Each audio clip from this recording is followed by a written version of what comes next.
കേരളത്തിലെ ക്ഷേമ പെൻഷൻ വിതരണവുമായി ബന്ധപ്പെട്ട ഏറ്റവും പുതിയ വിവരങ്ങൾ സംസ്ഥാനത്ത് വലിയ ചർച്ചയാവുകയാണ്.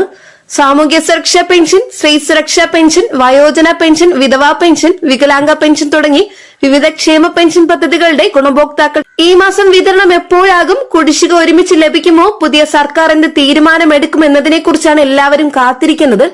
ഇപ്പോഴും റിപ്പോർട്ടുകൾ പ്രകാരം സർക്കാർ അടുത്തഘട്ട പെൻഷൻ വിതരണം വേഗത്തിലാക്കാൻ ധനവകുപ്പിനും ട്രഷറി വകുപ്പിനും നിർദ്ദേശം നൽകിയിട്ടുണ്ട്.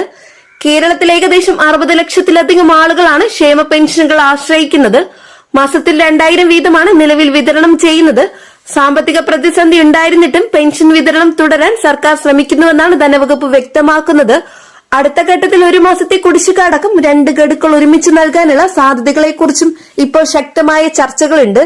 ചില റിപ്പോർട്ടുകൾ പ്രകാരം 3200 രൂപ വരെ ഗുണഭോക്താക്കൾക്ക് ലഭിക്കാമെന്ന വിവരവും പുറത്തുവരുന്നുണ്ട്. ഇനി പെൻഷൻ വിതരണം വൈകാനുള്ള പ്രധാന കാരണം സംസ്ഥാനത്തിന്റെ സാമ്പത്തിക ബുദ്ധിമുട്ടുകളാണെന്ന് സർക്കാർ വിശദീകരിക്കുന്നു. കേന്ദ്ര സർക്കാരിൽ നിന്ന് ലഭിക്കേണ്ട വിഹിതം സമയത്ത് ലഭിക്കാത്തതും വലിയ വെല്ലുവിളിയാണെന്ന് ധനമന്ത്രി നേരത്തെ വ്യക്തമാക്കിയിരുന്നു. കേന്ദ്ര വിഹിതം വൈകിയതിനാൽ സംസ്ഥാന സർക്കാർ തന്നെ മുൻകൂർ തുക കണ്ടെത്തി വിതരണം നടത്തേണ്ട സാഹചര്യമുണ്ടായെന്നാണ് സർക്കാർ ആരോപിക്കുന്നത്.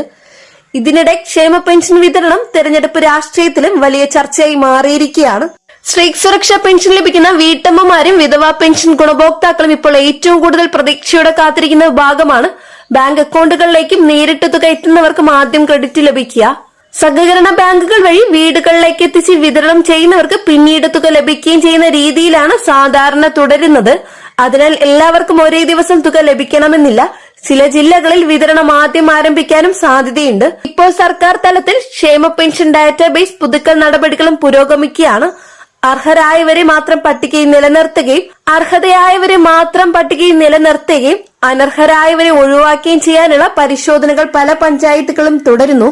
Bank account, Aadhaar linking, life certificate, വരുമാന വിവരങ്ങൾ എന്നിവ കൃത്യമായി അപ്ഡേറ്റ് ചെയ്യാത്തവർക്ക് വിതരണം വൈകാൻ സാധ്യതയുണ്ടെന്ന് ഉദ്യോഗസ്ഥർ മുന്നറിയിപ്പ് നൽകിയിട്ടുണ്ട്. പെൻഷൻ തുക 3000 ആക്കുമെന്ന ചർച്ചയും ഇപ്പോൾ വീണ്ടും സജീവമായി.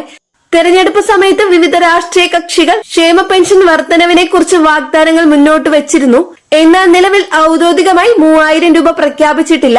സാമ്പത്തിക സാഹചര്യം വിലയിരുത്തിയ ശേഷമേ അന്തിമ തീരുമാനം ഉണ്ടാകൂ എന്നാണ് ധനവകുപ്പ് സൂചന നൽകുന്നത്. എന്നിരുന്നാലും ഭാവിയിൽ ഘട്ടം ഘട്ടമായി വർധനവ് പ്രഖ്യാപിക്കാമെന്ന പ്രതീക്ഷ ഗുണഭോക്താക്കളുടെയും നിലനിൽക്കുന്നു.